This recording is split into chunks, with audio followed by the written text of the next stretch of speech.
大家好，这里是每天都有实用家居生活知识的生活小妙招，没关注的可以关注一下我。现在是倒春寒的日子，家里的老人和小孩特别容易感冒咳嗽，小孩一咳嗽，全家都紧张。其实不用这么担心，今天跟大家介绍一个我们家不错的止咳方法。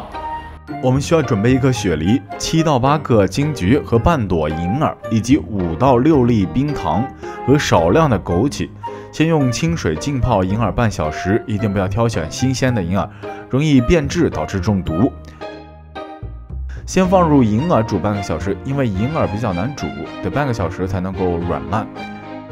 雪梨一定不要去皮，我们用食用盐去搓洗雪梨，这样就可以很好的清洁和消毒。洗干净切碎就可以了。同样，金桔可以用盐水洗完之后去掉橘子蒂，过一下清水给它切开，把金桔的籽给它挑出来，否则会很苦。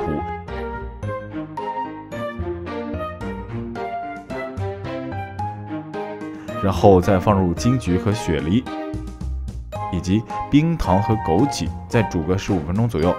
这金桔和雪梨很容易煮熟，所以不需要煮太久，这样才能够保留更多的营养物质。金桔、雪梨和银耳都有缓解咳嗽、滋阴润肺、清热下火的作用，就算没有感冒咳嗽，也可以做碗营养的水果汤来喝。大家可以在家试着做一下这碗汤，有什么问题可以在评论区写出来。今天的生活技巧就介绍到这了，大家可以在搜索区搜索“生活小妙招”就可以看到想要看的节目。